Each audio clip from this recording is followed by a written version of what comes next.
Hello students, in our previous lecture we have studied about some topics of chapter 8 how do organisms reproduce. chapter 8 के कुछ topic discuss किए थे. Basically ये chapter जो है वो रिप्रोडक्शन टर्म से रिलेटेड है. तो क्या होता है रिप्रोडक्शन, कितने टाइप का होता है, दो टाइप्स में हमने इसे डिवाइड किया था, asexual reproduction and sexual reproduction. और सबसे पहले हमने स्टडी करा है ए सेक्शुअल रिप्रोडक्शन के बारे में.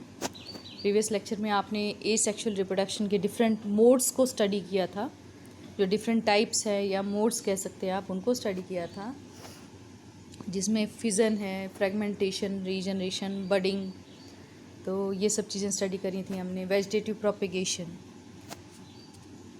प्रोपेगेशन जो आपने स्टडी किया उसमें आप टिश्यू कल्चर के बारे में हमने पढ़ा. टिश्यू कल्चर ब्रीफ में बता देती हूँ कि जब हम किसी एक सिंगल सेल से ही लैब के अंदर पूरा का पूरा एक प्लांट बना दे रहे हैं, एक प्लांट क्या बल्कि बहुत सारे प्लांट एक सेल से बन जाते हैं, सैकड़ों प्लांट बना सकते हैं, तो ये टेक्निक टिश्यू कल्चर कहलाती है. खाली एक सेल ली या फिर एक टिश्यू का पार्ट ही लिया है या कोई और एक छोटा सा पार्ट प्लांट का ले लिया, उससे हमने पूरा का पूरा प्लांट डेवलप कर दिया, तो वो हम ऑलरेडी डिस्कस कर चुके हैं. Now we will discuss the benefits of tissue culture. क्या फ़ायदे होते हैं टिश्यू कल्चर के, क्या बेनिफिट्स हैं. जो सीडलेस प्लांट्स हैं उन्हें ग्रो करा जा सकता है. टिश्यू कल्चर जो टेक्निक है जिनमें कि सीड नहीं बन पा रहा है या कोई रीज़न है जो नहीं है कैपेसिटी सीड्स प्रोड्यूस करने की जिन प्लांट्स के अंदर, इसका बहुत ही अच्छा एग्जांपल जैसे कि बनाना, जैस्मिन वगैरह, तो इस तरह के प्लांट्स जो हैं वो टिश्यू कल्चर टेक्निक के थ्रू बहुत डेवलप करे जाते हैं. कॉमर्शियल लेवल पर भी ये काम चल रहा है. और दूसरी बात क्या होती है कि जैसा प्लांट है बिल्कुल वैसा का वैसा ही, जैसा है आपका ओरिजिनल वैसा ही सेम जनरेट हो जाता है. क्यों? क्योंकि ये एक ए सेक्शुअल टाइप का रिप्रोडक्शन है, मतलब पेरेंट एक ही इन्वॉल्व है. तो जितने कैरेक्टर आ रहे हैं उस एक डीएनए से ही आ रहे हैं, सारे के सारे कैरेक्टर ट्रांसफ़र हो रहे हैं, कोई वेरिएशन नहीं हो रहा. इसलिए प्लांट बिल्कुल पेरेंट प्लांट के सिमिलर होता है. सीडलेस फ्रूट्स को, सीडलेस प्लांट्स को हम इससे ग्रो करते हैं. अब नेक्स्ट टेक्निक है स्पोर फॉर्मेशन. क्या होता है स्पोर फॉर्मेशन? स्पोर वर्ड आपने सुना होगा. जो स्पोर है एक बहुत ही स्मॉल साइज्ड राउंड शेप की स्ट्रक्चर्स होती हैं स्पोर्स. और लेकिन स्पोर के अंदर एक खासियत ये होती है कि इसकी जो आउटर कवरिंग है, जिसे कि हम वॉल कह सकते हैं, स्पोर वॉल, वो बहुत थिक होती है. और थिक ही नहीं होती है, हार्ड भी बहुत होती है, रिजिड होती है. बाहर की जो एनवायरमेंटल कंडीशंस हैं कितनी भी हार्श हों, उनका असर स्पोर्स पर जनरली नहीं पड़ता है. ठीक है ना. और अगर कंडीशन स्पोर को मिल गई है, सही कंडीशन मिल गई है, तो ये ग्रो कर जाएगा. नहीं मिली है तो ये पड़ा रहता है लेकिन लाइव होता है, डेड नहीं होता. और जब इसको कंडीशंस मिलती है, 100 साल बाद भी अगर कंडीशन मिल रही है ना, इसको फेवरेबल कंडीशन जिसे हम कह सकते हैं, तो ये ग्रो कर जाता है. फेवरेबल का मतलब क्या हुआ? जैसे कि प्लांट है, उसे उगने के लिए वाटर चाहिए, न्यूट्रिएंट्स चाहिए, हार्मोन्स भी चाहिए. तो इसी तरह से इनको भी जो चीज़ें चाहिए होती हैं वो अगर सप्लाई हो गई तो ये तुरंत ग्रो करके एक नया ऑर्गेनिज्म बना देता है. So this type of technique is known as spore formation. Example rhizopus है. इसका डायग्राम में दिख भी रहा है आपको, ये राउंड से शेप की स्ट्रक्चर है, इसके अंदर बहुत सारे स्पोर्स भरे हुए हैं राइजोपस पे. और ये जब बस्ट होता है तो इसमें से स्पोर निकल के बाहर गिर जाते हैं. हर स्पोर डेवलप होकर एक इंडिविजुअल राइजोपस बना देता है. Now this is over asexual reproduction. We will start sexual reproduction topic. अब हम इस टॉपिक को स्टडी करेंगे, इस टॉपिक को डिस्कस करेंगे. ए सेक्शुअल में एक ही पेरेंट इन्वॉल्व होता है, सेक्शुअल रिप्रोडक्शन में दो पेरेंट इन्वॉल्व होते हैं. मोटा सा अंतर तो ये है बेसिक, अगर आप डिफरेंस देखें कि सेक्शुअल जो रिप्रोडक्शन है इसमें दो पेरेंट्स इन्वॉल्व होते हैं. ठीक है ना. तो आप इसमें देखिए डेफिनेशन भी दे रखी है कि when reproduction takes place as a result of the fusion of male and female gametes is known as sexual reproduction. Male और फीमेल गैमेट्स के फ्यूजन से जो रिप्रोडक्शन हो रहा है, जो गैमेट्स से जो आगे बन रही है, प्रोसेस चल रही है, जाइगोट बन रहा है, दैट इज सेक्शुअल रिप्रोडक्शन. ठीक है जी. अच्छा, सेक्शुअल रिप्रोडक्शन का रिजल्ट आपको पता है कि वेरिएशंस आती हैं. वेरिएशन क्यों आ रही है? क्योंकि यहाँ पर दो चीज़ें शामिल हैं, दो पार्टनर्स हैं, एक मेल है और एक फीमेल है. और एक कैरेक्टर, तो मेल के भी कैरेक्टर्स कुछ आएंगे, कुछ फीमेल के कैरेक्टर्स आएंगे, दोनों से मिलकर एक ऑफस्प्रिंग बन रहा है, तो उसके अंदर दोनों के कैरेक्टर आएंगे, यानी कि वो अपने पेरेंट्स से बिल्कुल आइडेंटिकल नहीं होगा.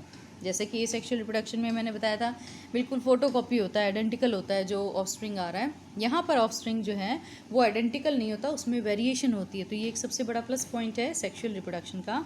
और सबसे पहले हम डिस्कस करेंगे sexual reproduction in plants. Plants में सेक्सुअल रिप्रोडक्शन जो है वो कैसे हो रहा है। मैंने आपको एक चीज़ बताई थी कि वेजिटेटिव प्रोपेगेशन के टाइम पर कि प्लांट का एक ही पार्ट होता है जो सेक्सुअल पार्ट कहलाता है, दैट इज़ फ्लावर। फ्लावर के अलावा सारा का सारा प्लांट जो है वो वेजिटेटिव कहलाता है पार्ट। तो फ्लावर कैसा है जो सेक्सुअल रिप्रोडक्शन में इन्वॉल्व होता है, यानी कि फ्लावर के अंदर रिप्रोडक्टिव ऑर्गन्स पाए जाते हैं। रिप्रोडक्टिव ऑर्गन जैसे कि मेल पार्ट है और फीमेल रिप्रोडक्टिव पार्ट्स दोनों ही फ्लावर में पाए जाते हैं। तो मेन रोल हो गया फ्लावर का सेक्सुअल रिप्रोडक्शन के अंदर। अब अगर आप पहले थोड़ा सा स्ट्रक्चर देख लीजिए फ्लावर का क्या होता है। ये देखिए सामने फ्लावर आपको दिखाई दे रहा है। बेसिकली फ्लावर के स्ट्रक्चर में बहुत सारी चीज़ें तो हैं ही, बट मोटे तौर पे आप 4 नाम याद रखिए। स्टेमन, सबसे आउटर से अगर हम चलेंगे तो सेपल्स, पेटल्स, स्टेमन एंड पिस्टिल। ये सीक्वेंस है, इसी तरह से याद रखना आप। सबसे बाहर आप देखिए फ्लावर के अंदर आपको ग्रीन कलर की बिल्कुल छोटी छोटी सी पत्तियाँ दिखाई दे रही हैं, लीव्स दिखाई दे रही हैं। कोई भी रंगीन कलरफुल फ्लावर होता है उसके बाहर की तरफ आप देखेंगे बिल्कुल छोटी छोटी ग्रीन कलर की लोअर पोर्शन पे एक छोटी सी स्टिक होती है ना, जिससे फ्लावर अटैच होता है ब्रांच पर। उसके बाद एक स्वॉलन फूला हुआ सा पार्ट होता है, उसे हम थैलेमस बोलते हैं। ठीक है, थैलेमस के पास में एक आपको ग्रीन ग्रीन लीव्स नज़र आती हैं, यही सेपल्स होती हैं। इसके बाद जो भी कलर का फ्लावर है, रेड है, ग्रीन है, येलो है फ्लावर, ऑरेंज है, तो जो भी फ्लावर है वो जो रंगीन पंखुड़ियाँ हैं, पेटल्स, उनको पेटल्स बोलते हैं। ये सेपल है वो पेटल कहलाती है। अब इसके बाद अंदर आ जाइए, आपको पार्ट्स कुछ नज़र आएंगे, वो कहलाते हैं स्टेमन। इसमें डायग्राम में देखिए स्टेमन्स दिख रहे हैं, बहुत सारे स्टेमन है, येलो से कलर में स्टेमन होता है। स्टेमन भी 2 पार्ट से मिलकर बना होता है, एंथर और फिलामेंट। एंथर मतलब जो ऊपर का पोर्शन है बल्ब जैसा, ये बाइलोब्ड होता है, ये एंथर है। और जो डंडी सी है पतली सी जिससे कि ये अटैच है फ्लावर से स्टेमन, ये फिलामेंट कहलाता है। एंथर के अंदर ही पॉलन ग्रेन भरा होता है।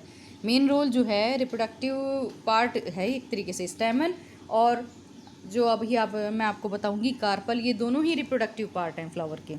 ये तो बाहर चलिए सेपल्स है, पेटल्स है, ये प्रोटेक्शन के लिए या इंसेक्ट के अट्रैक्शन के लिए होता है। बट अगर हम रिप्रोडक्शन स्टडी कर रहे हैं तो हम इन दोनों के बारे में स्टडी करेंगे, स्टेमन्स एंड पिस्टिल के बारे में। तो स्टेमन मेल रिप्रोडक्टिव पार्ट है फ्लावर का, और इसमें 2 पार्ट से मिलकर बना है, एंथर फिलामेंट। एंथर इंपॉर्टेंट है because anther contains pollen grains. Anther के अंदर क्या होता है, पॉलन ग्रेन्स भरे हुए होते हैं, और जब ये मैच्योर हो जाता है तो नेचुरली बर्स्ट हो जाएगा, इसमें से पॉलन ग्रेन बाहर निकल आते हैं, और फिर किसी न किसी माध्यम से दूसरे प्लांट के पौधे तक या फिर ये कार्पल तक, सेम प्लांट तक वो पहुंच जाते हैं। अब बीच में जो आप पार्ट देख रहे हैं ये है कार्पल, या इसको पिस्टिल, दोनों ही नाम है इसके, किसी भी नाम से बुला सकते हैं हम। यहाँ पर पिस्टिल लिखा हुआ है आपके डायग्राम में सामने। 3 पार्ट्स होते हैं इस पिस्टिल के अंदर। सबसे ऊपर होता है स्टिग्मा, उसके बाद होता है स्टाइल, और उसके बाद होता है ओवरी। स्टिग्मा सबसे ऊपर का पार्ट है फीमेल रिप्रोडक्टिव ऑर्गन का। फ्लावर का जो फीमेल रिप्रोडक्टिव ऑर्गन है उसको हम बोलेंगे पिस्टिल। पिस्टिल में सबसे ऊपर का जो पार्ट है आपको दिख रहा है स्टिग्मा, ये थोड़ा सा स्टिकी होता है, स्टिकी माने चिपचिपा सा होता है। इसके बाद एक पतली सी आपको ट्यूब जैसी स्ट्रक्चर नज़र आती है जिसे हम बोलते हैं स्टाइल। ये एग्जैक्टली ट्यूब ही है। ये ट्यूब जहाँ ख़त्म हो रही है आपको एक स्वैलन पार्ट नज़र आ रहा है, बेस पर फूला हुआ सा स्वॉलन पार्ट नज़र आ रहा है। ये पार्ट क्या कहलाता है, ओवरी कहलाता है। ओवरी के अंदर ओव्यूल पाया जाता है। बहुत डिटेल में आप इसे 12th क्लास में पढ़ेंगे, बट अभी यहाँ पर इतना ही काफ़ी है। आगे सीड फॉर्मेशन की प्रोसेस को समझने के लिए मेल और फीमेल दोनों पार्ट्स का आपको स्ट्रक्चर थोड़ा सा मोटे तौर पे मेजरली पता होना ज़रूरी था। तो ये फ्लावर की स्ट्रक्चर हो गई। अब बात आती है कि टाइप्स ऑफ फ्लावर्स। फ्लावर कितने टाइप का होता है। फ्लावर 2 टाइप के होते हैं, बाइसेक्सुअल फ्लावर, क्योंकि हम लोग सेक्सुअल रिप्रोडक्शन स्टडी कर रहे हैं तो उसके केस में ही हम बात करेंगे बाइसेक्सुअल फ्लावर और यूनिसेक्सुअल फ्लावर। बाई माने 2, यानी कि जब एक ही फ्लावर के अंदर मेल और फीमेल दोनों रिप्रोडक्टिव पार्ट पाए जाते हैं तो वो इस टाइप का फ्लावर कहलाता है बाइसेक्सुअल फ्लावर। जब एक ही फ्लावर के अंदर मेल और फीमेल दोनों रिप्रोडक्टिव पार्ट पाए जाते हैं तो इस टाइप का फ्लावर बाइसेक्सुअल फ्लावर कहलाता है। आपने देखे होंगे कभी, नहीं तो घर के आसपास जो फ्लावर्स हैं उनको तोड़ के देख लीजिए। इसका एक बहुत ही कॉमन एग्जांपल है हिबिस्कस रोजा साइनेंसिस। हिबिस्कस क्या है? चाइना रोज़, जिसे कि हम बोलते हैं लोग अपने कॉमन इंग्लिश के अंदर चाइना रोज़। रेड कलर के फ्लावर होते हैं, जो सामने दिख रहा है आपको ऐसा। आपके घरों में भी लगे हुए होंगे ये प्लांट्स, तो उनको तोड़कर कभी देखना, उसमें आपको दोनों पार्ट नज़र आएंगे। मेल रिप्रोडक्टिव पार्ट भी दिखाई देगा और उसमें फीमेल रिप्रोडक्टिव पार्ट भी दिखाई देगा। बड़ा फ्लावर होता है तो ईजिली ऑब्जर्व कर सकते हैं आप इस पार्ट को। और मस्टर्ड जो है, इसमें भी दोनों पार्ट्स होते हैं। तो इस टाइप के फ्लावर्स हैं जिनमें कि मेल और फीमेल रिप्रोडक्टिव दोनों पार्ट एक ही फूल में पाए जाते हैं। जबकि यूनिसेक्सुअल जो फ्लावर होता है उसमें क्या होता है, एक फ्लावर में सिर्फ एक ही पार्ट पाया जाएगा, या तो मेल रिप्रोडक्टिव पार्ट या फिर फीमेल रिप्रोडक्टिव पार्ट। इस केस में दो प्लांट्स लगाए जाते हैं, या फिर पॉलिनेशन के बिना इसमें हो ही नहीं सकता। क्रॉस पॉलिनेशन ही पॉसिबल है, सेल्फ पॉलिनेशन इसमें पॉसिबल नहीं होता। तो यूनिसेक्सुअल फ्लावर का जो एग्जाम्पल है वो है पपाया, वाटरमेलन। ठीक है। अब मैंने आपको बताया कि क्रॉस पॉलिनेशन के बिना पॉसिबल नहीं है। What is cross pollination and self pollination? Self pollination का मतलब होता है कि जैसे किसी एक प्लांट के अंदर, मान लीजिए एक फ्लावर है, उसके अंदर मेल रिप्रोडक्टिव पार्ट भी है और फीमेल रिप्रोडक्टिव पार्ट भी है। उसी फ्लावर का मेल रिप्रोडक्टिव पार्ट से पॉलन ग्रेन का निकलकर उसी फ्लावर के फीमेल रिप्रोडक्टिव, यानी कि जो स्टिग्मा मैंने आपको बताया था, स्टिकी चिपचिपा, उस पर अटैच हो जाता है पॉलन ग्रेन आकर, तो ये कहलाता है सेल्फ पॉलिनेशन। सेल्फ मानी सेम फ्लावर, उसी फ्लावर का पॉलन ग्रेन उसी फ्लावर के स्टिग्मा पे आके चिपक जाएगा, that is self pollination. Cross pollination का मतलब क्या होता है कि किसी दूसरे प्लांट का पॉलन ग्रेन उड़कर हवा से या किसी इंसेक्ट के पैरों में चिपक कर या किसी भी एनिमल के मुंह से क्या होता है कि एक प्लांट से दूसरे प्लांट के फ्लावर के स्टिग्मा पर आकर लग रहा है, तो दिस इज़ क्रॉस पॉलिनेशन। ठीक है ना। इसमें दो अलग अलग प्लांट शामिल होते हैं, इसमें सेम फ्लावर के ऊपर आ जाता है। तो इतना ही काफ़ी है आपके सिलेबस के अकॉर्डिंगली, सेल्फ और क्रॉस पॉलिनेशन। इसका भी डिटेल में जो है आप 12th में पढ़ेंगे अगर बायोलॉजी ऑप्ट करते हैं तो आगे जो हमारा स्टेप है वो है process of seed formation. What is seed formation, how seed formation takes place in the plants, in the flowers, है ना। तो कैसे सीड फॉर्मेशन होता है प्लांट्स के अंदर, ये हम देखेंगे। अब आप एक काम कीजिए, इस डायग्राम के थ्रू समझा देती हूँ मैं आपको। देखिए ये क्या चीज़ है, ये जो डायग्राम आपको दिखाया गया है क्या है, फीमेल रिप्रोडक्टिव पार्ट, जिसे कि हम पिस्टिल बोलते हैं, या फिर इसका एक और नाम है कार्पल। ये पिस्टिल को आपको बड़ा करके दिखाया गया है डायग्राम को। पीछे भी फ्लावर में आपने देखा था फीमेल रिप्रोडक्टिव पार्ट पिस्टिल, ये उसी को दिखाया गया है। देखिए सबसे ऊपर वाला पार्ट क्या है, जो कि स्टिकी होता है, चिपचिपा होता है, स्टिग्मा। उसके बाद ट्यूब जैसा जो पार्ट है वो क्या है, स्टाइल। ठीक है ना, पॉलन ट्यूब नहीं, इसके बाहर का जो ये कवरिंग दिख रही है आपको, इसको हम बोलेंगे स्टाइल। और सबसे लोअर जो पार्ट है जो कि फूला हुआ होता है, स्वॉलन होता है, that is known as ovary. Stigma, style, ovary, 3 part होते हैं बस फीमेल रिप्रोडक्टिव ऑर्गन के अंदर। अब देखिए कैसे हो रहा है सीड फॉर्मेशन।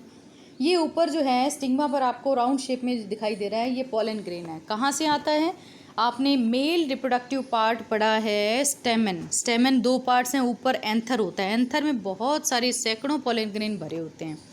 जब एंथर मैच्योर होता है तो नमी सारी की सारी सोख लेता है, तो इसमें दरारें सी पड़ जाती हैं और उसमें से पॉलन ग्रेन निकलकर बाहर आ जाता है। पॉलन ग्रेन उड़कर मान लीजिए स्टिग्मा पर पहुंच गया, जैसे ही स्टिग्मा पर गिरेगा ये आकर, वो चिपचिपा होता है तो चिपक जाएगा वहाँ पर, और जब उसके ऊपर रुकेगा तो थोड़ी देर बाद वो जर्मिनेट कर जाता है। जैसे हम बीज उगाते हैं ज़मीन के अंदर, उसमें छोटी सी एक ग्रीन पार्ट निकलता है ना, उसे हम बोलते हैं जर्मिनेट कर गया, ये उग गया है। तो ये इसी तरह से पॉलन ग्रेन यहाँ पर जर्मिनेट कर रहा है। देखिए दिख रहा है आपको कि पहले पॉलन ग्रेन था, उसके बाद छोटी सी ट्यूब निकली, फिर ये ट्यूब बढ़ते बढ़ते बढ़ते बढ़ते कहाँ जाएगी, पूरा नेक वाला पोर्शन यानी कि पूरा स्टाइल पार करती हुई जाएगी। इसे हम बोलते हैं पॉलन ट्यूब। पॉलन ग्रेन से जो ट्यूब निकली है इसको बोलेंगे पॉलन ट्यूब। और एक चीज़ और याद रखिए, इस पॉलन ग्रेन के अंदर 2 मेल गैमीट होते हैं। मेल गैमीट एक नहीं होता, 2 होते हैं हमेशा। ये दोनों मेल गैमीट इस पॉलन ट्यूब में से होते हुए आएंगे। और ये देखिए कहाँ पर पहुँच गई ये पॉलन ट्यूब, ओवरी वाले पार्ट में पहुँच गई। ओवरी वाले पार्ट में एक पोर्शन होता है जहाँ से ये थोड़ी सी ओव्यूल होता है ओवरी के अंदर। ये ओव्यूल थोड़ा सा ओपन होता है, पोर लाइक स्ट्रक्चर होता है इसके अंदर। इस पोर से क्या होता है कि यहाँ तक आती है पॉलन ट्यूब। इस पोर में से पॉलन ट्यूब के अंदर जो 2 मेल गैमीट थे वो अंदर एंटर कर जाते हैं। ठीक है, कहाँ एंटर कर जाएंगे? ओव्यूल के अंदर। ओवरी में आपको ये गोल राउंड शेप में ओव्यूल सा नज़र आ रहा है। इसके बीच में देखिए कि ये पॉलन ट्यूब में क्या था? मेल गैमीट था, और नेचुरली ओवरी के अंदर क्या होगा? फीमेल गैमीट होगा। तो ये मेल गैमीट पॉलन ट्यूब के थ्रू ओव्यूल तक पहुंचता है। ओव्यूल के जो सिरा है जहाँ पर ये जा रहा है, वहाँ पर एक सेल पाई जाती है जिसका नाम है एग सेल। वैसे तो बहुत सारा पूरा एक चैप्टर भी इस पे है, बहुत सारी चीज़ें होती हैं इसके अंदर, लेकिन आपको जो पढ़ना है वो सिर्फ इतना है कि fusion of the gametes, mail and female gamete, that is sexual reproduction. तो यहाँ पर ये ट्यूब में से मेल गैमीट आए, फीमेल गैमीट एग सेल यहाँ पर मिलेगी। ये दोनों मेल गैमीट, एक मेल गैमीट तो इस एग सेल के साथ में फ्यूज़ हो जाता है जिसको हम बोलते हैं जाइगोट, और दूसरा मेल गैमीट बीच में जाकर एक न्यूक्लियाई, 2 पोलर न्यूक्लियाई होते हैं, दिख भी रहे हैं आपको सामने, इनके साथ में अटैच हो जाता है। तो दोनों मेल गैमीट का हो गया क्या फेट है? जो मेल गैमीट इस फीमेल जर्म सेल जो लिखा हुआ है, इसे एग सेल बोलते हैं, इसके साथ में फ्यूज़ हो रहा है, क्या बन जाएगा? ये बात आपको पता है कि मेल और फीमेल गैमीट के फ्यूज़न से जाइगोट बनता है। तो यहाँ पर जो सेल बन गई उसको हम क्या बोलेंगे? जाइगोट बोलेंगे। अब ये जाइगोट एक सिंगल सेल होती है, 2 गैमीट मिले पर एक सिंगल सेल बनती है। एक सेल ब्रेकडाउन होगी 2, 2 से 4, 4 से 8, 8 से 16। तो इस तरह से ये जो है लगातार बढ़ता चला जाता है, इसे हम बोलते हैं एम्ब्रियो। जो जाइगोट सेल है ये डिवीज़न इसके अंदर हो रहा है, डिवाइड होकर एक पूरा का पूरा टिश्यू लाइक स्ट्रक्चर बनाती है, धीरे धीरे और डेवलपमेंट होता है, इसे हम बोलते हैं एम्ब्रियो। ठीक है जी। अब बस इतना समझ लीजिए कि ये तो एम्ब्रियो है, एम्ब्रियो के चारों तरफ एम्ब्रियो अंदर डेवलप हो रहा है, उसके चारों तरफ जो वॉल है वो है ओव्यूल। ओव्यूल के अंदर ही तो सारा का सारा प्रोसेस हो रहा है।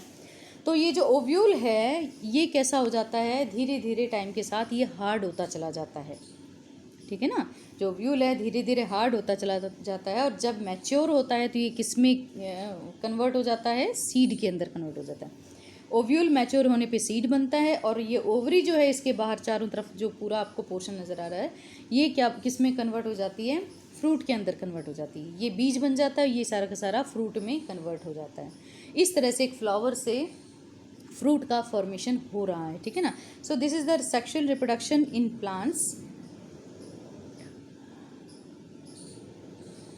सीड फॉर्मेशन जो है ये टॉपिक कंप्लीट हो गया है। इस तरह से सीड फॉर्मेशन होता है प्लांट्स के अंदर। जर्मिनेशन होता है पॉलन ग्रेन का, पॉलन ट्यूब से मेल गैमीट आएगा, और कहाँ पर जर्मिनेशन हो रहा है? फीमेल रिप्रोडक्टिव पार्ट में, ऊपर स्टिग्मा पर अटैच हुआ, वहाँ से पॉलन ट्यूब बनी, पॉलन ट्यूब में मेल गैमीट आया, फिर ये मेल गैमीट कहाँ, पॉलन ट्यूब कहाँ तक पहुँच जाएगी? ओवरी वाले पोर्शन में। ओवरी वाले पोर्शन में ओव्यूल होता है, ये ओव्यूल के अंदर एंटर करती है। ओव्यूल में एग सेल होती है, मेल गैमीट 2 होते हैं, एक गैमीट एग सेल से फ्यूज़ करता है, जाइगोट बनाता है, दूसरा गैमीट बीच में पोलर न्यूक्लियाई के साथ मिल जाता है। जो जाइगोट बना रहा है वो डेवलप होके डिवाइड करके काफ़ी एम्ब्रियो में कन्वर्ट हो जाता है, और इसके चारों तरफ जो ये ओव्यूल दिख रहा है आपको, ये हार्ड कवरिंग के अंदर कन्वर्ट हो जाता है, और फाइनली मैच्योर होने के बाद ये बन जाता है सीड, और ओवरी समेत अगर हम देखेंगे तो पूरा पूरा फ्रूट बन गया है। So this is brief description of seed formation. अब बस इन्होंने कुछ नहीं, ये तो बता रखा है कि seed germinates to form a plant under suitable condition. ये जो बीज है, ये जो सीड फॉर्मेशन हुआ है, ये क्या है? मान लीजिए कहीं पर पड़ा हुआ है, अगर इसको कंडीशन सही नहीं मिली, पानी नहीं मिल रहा है, कुछ नहीं मिल रहा है, तो ये पड़ा रहेगा। लेकिन जैसे ही इसको सूटेबल कंडीशंस मिलेंगी, भाई मॉइस्चर वगैरह मिल गई है, तो उस टाइम पर ये सीड क्या करता है? जर्मिनेट कर जाता है। ज़मीन में जो सीड पड़ा है वो सूटेबल कंडीशन में जर्मिनेट करेगा, और फाइनली धीरे धीरे प्लांट बनाता है। जर्मिनेट करने में भी देख लीजिए कैसा हुई सीड दिखाया जा रहा है। इसमें आप देखिए जर्मिनेट करने के अंदर क्या है? सीड को आपने ज़मीन में लगाया, ठीक है। अब इसको कंडीशन मिल गई, पानी वानी सब मिल गया, ये ग्रो करना। एक तो छोटा सा पार्ट ऊपर की तरफ से निकलेगा, सीड कोट में से पार करके एक छोटा सा पार्ट लोअर साइड पे आएगा। तो जो अपर साइड पे पार्ट आ रहा है, ग्रो कर रहा है, वो कहलाता है प्लूम्यूल, PLUMULE, प्लूम्यूल। देखिए दिखा भी रखा है डायग्राम में, ये क्या है? प्लूम्यूल है। और प्लूम्यूल से क्या चीज़ बनती है? Shoot portion. शूट का मतलब होता है ज़मीन से ऊपर का जो भी पार्ट है किसी प्लांट का वो शूट कहलाता है। उसमें पत्तियां हैं, उसमें लीव्स, ब्रांचेस, स्टेम सब कुछ आ गया, फ्लावर वगैरह सब कुछ आ गया। और ज़मीन के अंदर का पार्ट रूट कहलाता है। तो प्लूम्यूल जो ऊपर की तरफ ग्रो करा है, एक छोटा सा पार्ट सीड में से निकलकर वो पूरा का पूरा प्लांट बना देता है, शूट बना देता है। और एक छोटा पार्ट मैंने आपको बताया कि सीड के अंदर, ये देखिए दिखा भी रखा है, लोअर साइड में ग्रो करेगा, ये कहलाता है रेडिकल। और रेडिकल जो होता है ये किस में कन्वर्ट हो जाता है? पूरे के पूरे रूट सिस्टम के अंदर कन्वर्ट हो जाता है। दोबारा देख लीजिए, ऊपर सामने आपको एक सीड दिखा रखा है और उससे नीचे जो डायग्राम है, इस सीड को इन्होंने पूरा खोल के दिखा दिया है। जो ऊपर एक सीड दिखा रखा है ना जनरल, उसको इन्होंने कैसे करा है, मान लीजिए ग्राम सीड है चने का, तो इसको जैसे आप ओपन करेंगे तो बीच में से एक पार्ट होता है इसके, जब ये ग्रो करेंगे आप सॉइल के अंदर, इसमें एक छोटा सा तो जर्मिनेट कर जाएगा। जब आपने कंडीशन इसको सही दे दी, जर्मिनेट करेगा ऊपर की तरफ, एक छोटा सा पार्ट जर्मिनेट करेगा नीचे की तरफ। ऊपर की तरफ जो पार्ट जर्मिनेट कर रहा है वो आगे चलकर किस में कन्वर्ट हो जाता है? प्लूम्यूल के अंदर, जिससे कि ये प्लूम्यूल कहलाता है और कन्वर्ट हो जाता है शूट सिस्टम के अंदर।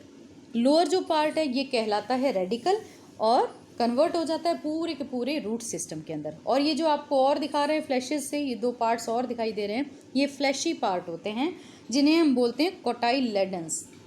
किसी किसी सीड में सिंगल कोटाइलेडन होता है, जैसे कि मक्का, मेज़, इसमें क्या है, दो पार्ट। आप इसको कितना भी रात में भिगो दें, कुछ भी कर दें, आप इसको दो पार्ट में नहीं खोल सकते। सो ये सिंगल कोटाइलेडन यानी कि एक ही होता है। जबकि कुछ जो हैं सीरियल्स उनके अंदर दो कोटाइलेडन, जैसे कि चना, मटर, इनमें आप क्या है, आप भिगो के रखिए रात में, सुबह उठ के आप देखेंगे इसमें दो पार्ट्स निकलेंगे। सो दीज आर द कोटाइलेडन्स, इनको कोटाइलेडन बोलते हैं। फूड रिजर्व इनके अंदर स्टोर होता है। ज़मीन में उगाएंगे तो जर्मिनेशन होगा, प्लूम्यूल शूट बना देगा, रेडिकल जो है वो रूट बना देगा। तो इतना ही आपके सिलेबस के अंदर रिप्रोडक्शन इन प्लांट्स जो है वो कंप्लीट हो गया है। नेक्स्ट लेक्चर में हम sexual reproduction in animals study करेंगे। ओके।